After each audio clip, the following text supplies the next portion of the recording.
दूसरा कन्वर्टर है हमारा रोटरी कन्वर्टर। दूसरा है रोटरी कन्वर्टर। तो देखो रोटरी का मतलब क्या होता है? रोटरी का मतलब होता है घूर्णन करने वाली युक्ति। घूर्णन करने वाली युक्ति रोटरी का मतलब, और कन्वर्टर का मतलब होता है बदलना। रोटरी का मतलब घूर्णन करने वाली युक्ति, कन्वर्टर का मतलब बदलना। ठीक है, अगर हम पूछे रोटरी कन्वर्टर किसे कहते हैं, तो वह युक्ति जो घूर्णन करके एसी को डीसी व डीसी को एसी में बदलती है वह रोटरी कन्वर्टर कहलाती है। ठीक है, अगर बात करें रोटरी कन्वर्टर दो प्रकार के होते हैं। एक होता है सिंगल फेज रोटरी कन्वर्टर, पहला होता है सिंगल फेज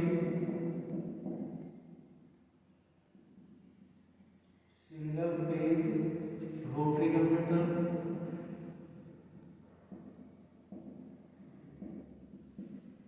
और दूसरा होता है थ्री फेज रोटरी कन्वर्टर।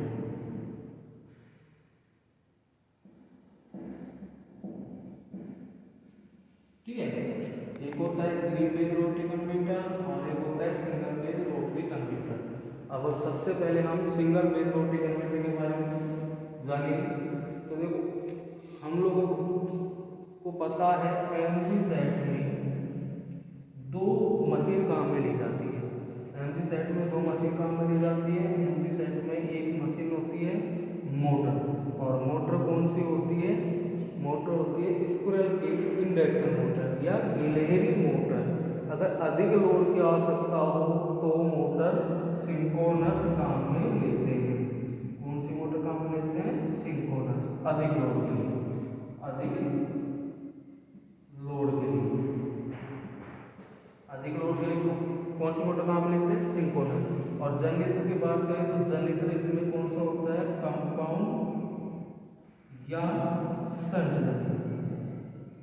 ठीक है, तो इसमें एमपी सेट में दो मोटर काम लेते हैं, लेकिन रोटरी कन्वर्टर में केवल एक मशीन काम में लेते हैं।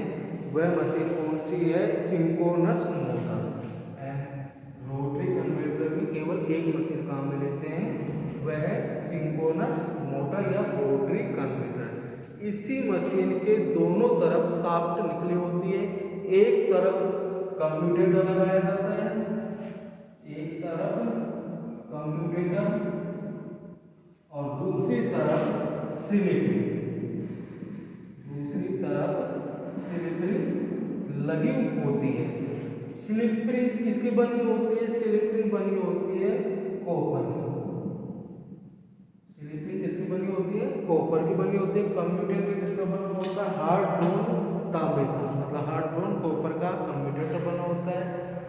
कम्यूटेटर के ऊपर ये हमारे कार्बन ब्रश लगाई जाती है।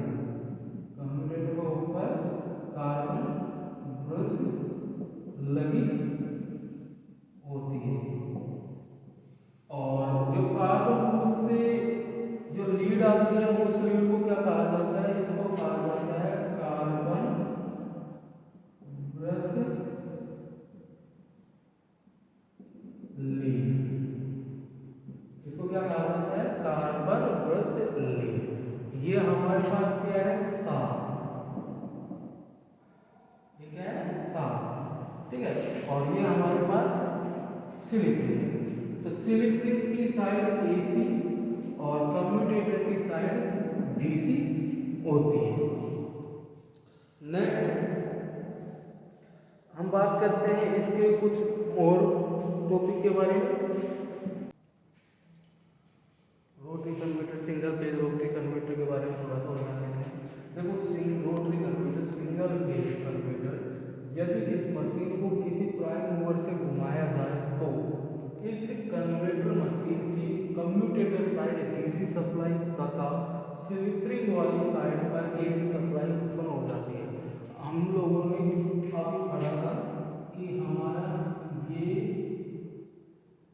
सिंक्रोनस मोटर है, एक साइड इसमें कम्यूटेटर लगा था और एक साइड स्लिप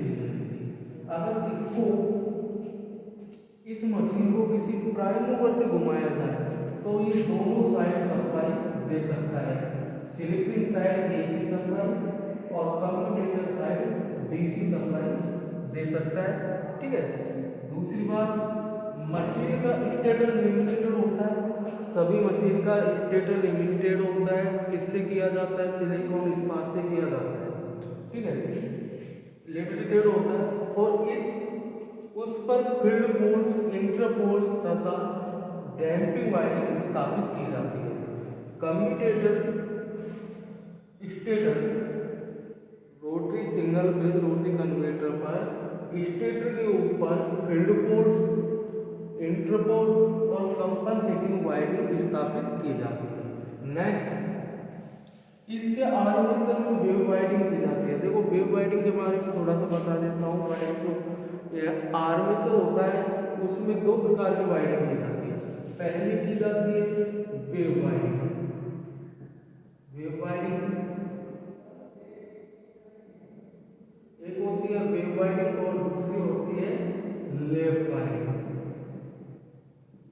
दूसरी होती है लैप वाइडिंग। देखो वेव वाइडिंग कब और कहाँ में ली जाती है, तो सबसे पहले बता देता हूँ। लैप वाइडिंग में समांतर पथों की संख्या पोलों की संख्या के बराबर होता है। मतलब इसमें वेव वाइडिंग में समांतर पथों की संख्या हमेशा 2 होती है। इसमें समांतर पथों की संख्या 2 होती है। कितनी होती है? वेव वाइडिंग में समांतर पथों की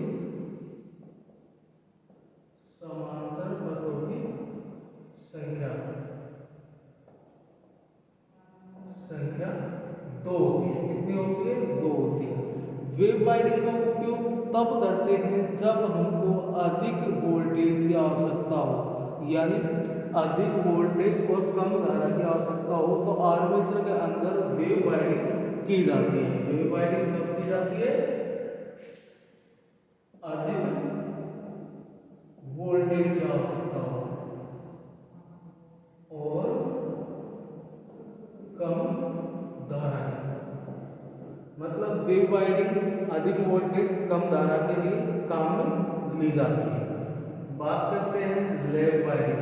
देखो लैप वाइडिंग में समांतर पथों की संख्या पोलों की संख्या के बराबर होती है। हमेशा जितने पोल होंगे उतने ही समांतर पथों की संख्या होगी, दोनों बराबर होगा। अगर बात करें इसका उपयोग, लैप वाइडिंग का उपयोग कब करते हैं? इसका उपयोग अधिक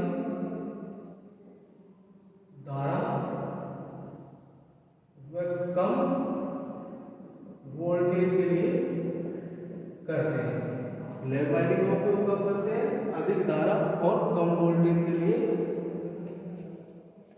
लैप वाइडिंग का उपयोग करते हैं। ठीक है, तो इसके आर्मेचर में वेव वाइडिंग की जाती है जिसमें समांतर पथों की संख्या केवल 2 होती है। ठीक है, नेक्स्ट है 180 डिग्री वैद्युतिक अंश के अंतर पर वाइडिंग से 2 टेपिंग निकाली जाती है जिसे स्लिप रिंग से संयोजित कर दिया जाता है। तो हमारे जो वाइडिंग होती है इसके अंदर, इसमें से टेपिंग 2 टेपिंग निकाली जाती है। कितने टेपिंग निकाली जाती है? वाइडिंग के अंदर से 2 टेपिंग निकाली जाती है और वे 2 टेपिंग कहाँ स्थापित करते हैं? स्लिप रिंग के ऊपर स्थापित करते हैं। नेक्स्ट, इसमें मशीन को एसी सप्लाई देने पर, इस मशीन को एसी सप्लाई देने पर ऑटो सिंक्रोनस मोटर की भांति स्टार्ट हो जाती है। ऑटो सिंक्रोनस मोटर की भांति स्टार्ट हो जाती है और कम्यूटेटर की साइड, और ये हमारे क्या है? कम्यूटेटर की साइड डीसी सप्लाई देती है। इस मोटर को एसी सप्लाई देंगे। एसी सप्लाई कहाँ से देंगे? स्लिप रिंग से। एसी सप्लाई कहाँ से देंगे? स्लिप रिंग से एसी सप्लाई देंगे। तो इसकी जो कम्यूटेटर साइड है इसमें क्या देगी? डीसी सप्लाई देगी और ये मोटर किसकी भांति कार्य करेगी? ऑटो सिंक्रोनस मोटर की भांति कार्य करके डीसी सप्लाई प्रदान करती है। ठीक है, नेक्स्ट है हमारा थ्री फेज रोटरी कन्वर्टर के बारे में। तो थ्री फेज रोटरी कन्वर्टर के बारे में देखो, थ्री फेज रोटरी कन्वर्टर में इसमें आर्मेचर में वेव वाइंडिंग काम में ली जाती है। कौन सी वाइंडिंग काम में ली जाती है?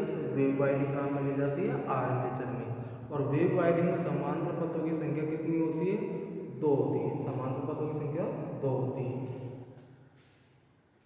ठीक है। नेक्स्ट, इसमें 120 डिग्री वैद्युतिक अंश के अंतर पर 120 डिग्री वैद्युतिक अंश के अंतर पर तीन टेपिंग्स निकाली जाती है। कितनी टेपिंग निकाली जाती है? तीन टेपिंग निकाली जाती है। और तीनों टेपिंग को तीन स्लिपिंग से जोड़ दिया जाता है। तो सिंगल फेज रोटरी कन्वर्टर में कितनी स्लिपिंग काम में ली जाती है? दो। थ्री फेज रोटरी कन्वर्टर में कितनी स्लिपिंग काम में ली जाती है? तीन। अगर बात करें कि लैप वाइंडिंग हो थ्री फेज रोटरी कन्वर्टर में, तो स्लिपिंग की संख्या कितनी होगी? 6। ठीक है। इसके बाद थ्री फेज रोटरी कन्वर्टर को स्टार्ट करने के लिए स्टेप डाउन ट्रांसफॉर्मर स्टार्टर का प्रयोग किया जाता है। तो स्टेप डाउन ट्रांसफॉर्मर स्टार्टर का उपयोग क्यों किया जाता है? स्टेप डाउन ट्रांसफॉर्मर स्टार्टर का उपयोग इसलिए किया जाता है कि जब रोटरी कन्वर्टर शुरुआत में रोटरी कन्वर्टर को कम वोल्टेज प्रदान करेगा, और जब थ्री फेज रोटरी कन्वर्टर अपनी पूर्ण गति प्राप्त कर ले तब ट्रांसफॉर्मर पूर्ण वोल्टेज प्रदान करता है। ठीक है। और इसको स्टार्ट करने के लिए अगर पूछा जाए कि थ्री फेज रोटरी कन्वर्टर में को स्टार्ट किस स्टार्टर से किया जाता है, तो स्टेप डाउन ट्रांसफॉर्मर स्टार्टर का उपयोग थ्री फेज रोटरी कन्वर्टर को स्टार्ट करने के लिए किया जाता है। ठीक है।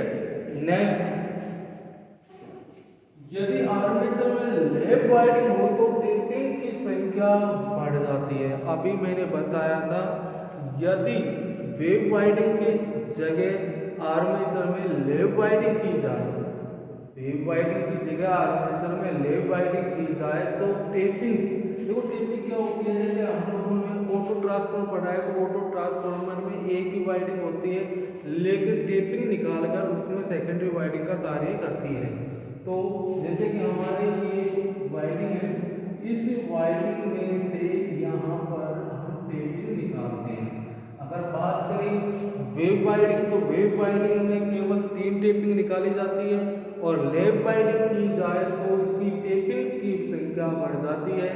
अगर पूछा कि थ्री फेज रोटरी कन्वर्टर में आर्मेचर में 4 पोल लैप वाइंडिंग है और 4 पोल है, तो इसमें कितनी टेपिंग निकाली जाती है? तो इसमें 6 टेपिंग निकाली जाती है। कितनी टेपिंग निकाली? 6 टेपिंग। यदि 4 पोल वाले लैप वाइंडिंग आर्मेचर में, कितने पोल है? 4 पोल वाले लैप वाइंडिंग में आर्मेचर में थ्री फेज सप्लाई के लिए 6 टेपिंग निकाली जाती है।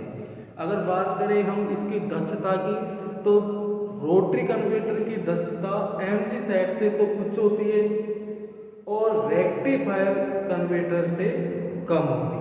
ठीक है। नेक्स्ट, इनके लाभ के बारे में बता देते हैं। तो इसके लाभ के बारे में, तो सबसे पहले लाभ इसका क्या है? सबसे पहले थ्री फेज रोटरी कन्वर्टर का लाभ होता है एमजी सेट की तुलना में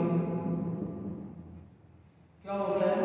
देखो, एमजी सेट की तुलना में इसका आकार छोटा होता है। रोटरी कन्वर्टर का आकार छोटा होता है, इसलिए इसकी स्थापना के लिए कम स्थान की आवश्यकता होती है, और एमजी सेट को अधिक स्थान की आवश्यकता होती है, और इसको रोटरी कन्वर्टर को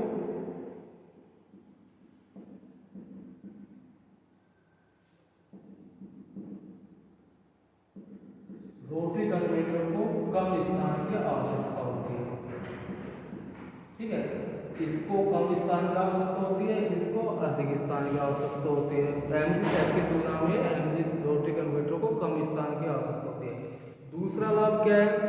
दूसरा लाभ होता है rotary converter. Rotary converter AC to DC तथा डीसी टू एसी दोनों कन्वर्ट कर सकता है, दोनों में बदल सकता है। रोटरी कन्वर्टर एसी को डीसी में बदल सकता है और डीसी को एसी में बदल सकता है, ठीक है। और एसी को डीसी में बदलते हैं तो कन्वर्टर होता है, और डीसी को एसी में बदलते हैं तो इन्वर्टर होता है, ठीक है। तीसरा लाभ क्या होता है? तीसरा लाभ होता है अगर इसको प्राइम मूवर से घुमाया जाए, इसको किसको? रोटरी कन्वर्टर को प्राइम मूवर से घुमाया जाए तो ये एसी और डीसी दोनों एक साथ सप्लाई कर सकता है, मतलब संभव है, सप्लाई इसकी संभव है। तो इसका तीसरा लाभ क्या है? प्राइम मूवर से घुमाने पर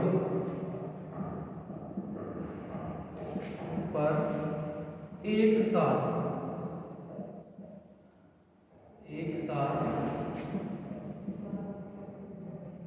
एसी व डीसी प्राप्त संभव है। अगर इसको रोटरी कन्वर्टर को प्राइम मूवर से घुमाया जाए तो इससे एसी और डीसी दोनों एक साथ संभव है, सप्लाई प्राप्त करना संभव है।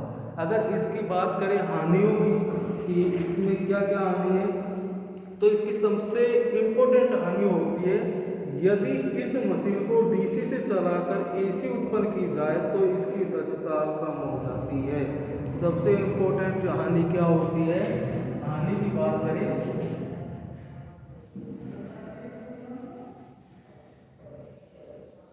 अगर हानि की बात करें तो इसको डीसी से चलाकर,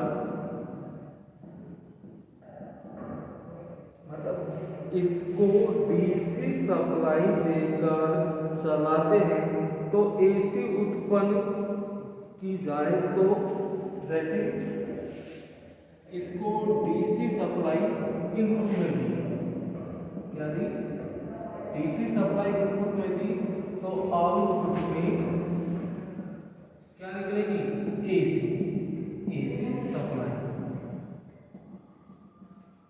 अगर इसको डीसी सप्लाई दे और आउटपुट में एसी सप्लाई प्राप्त करे तो इसकी दक्षता बहुत कम हो जाती है, इसकी दक्षता कम हो जाती है, ठीक है। अगर रोटरी कन्वर्टर को डीसी सप्लाई देके एसी सप्लाई प्राप्त की जाए तो इसकी दक्षता बहुत कम हो जाती है, ठीक है। नेक्स्ट है हमारा रेक्टिफायर की बात करें। नेक्स्ट है रेक्टिफायर की बात करें।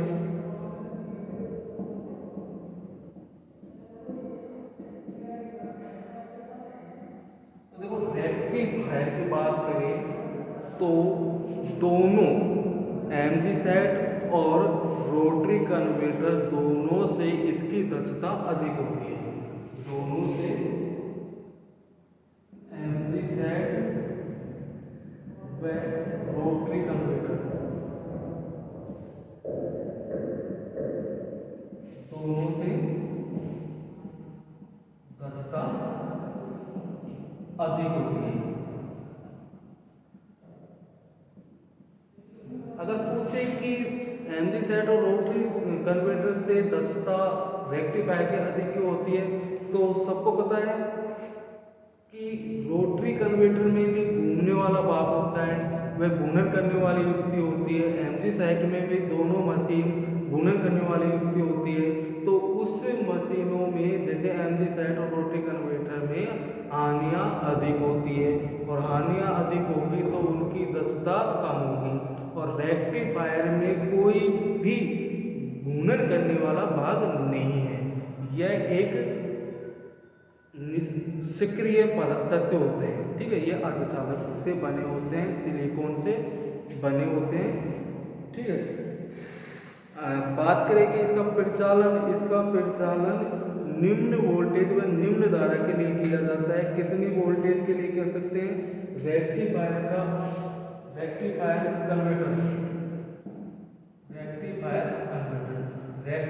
कन्वर्टर कम वोल्टेज और कम धारा के लिए प्रचालित होते हैं। वोल्टेज की बात करें तो 18 वोल्ट। कितनी वोल्ट होती है? वोल्टेज की बात करें तो 18 वोल्ट तक कार्य करता है,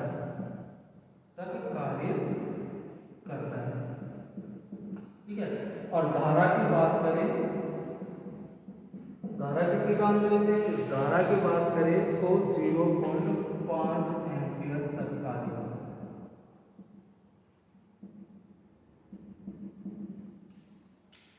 ठीक है।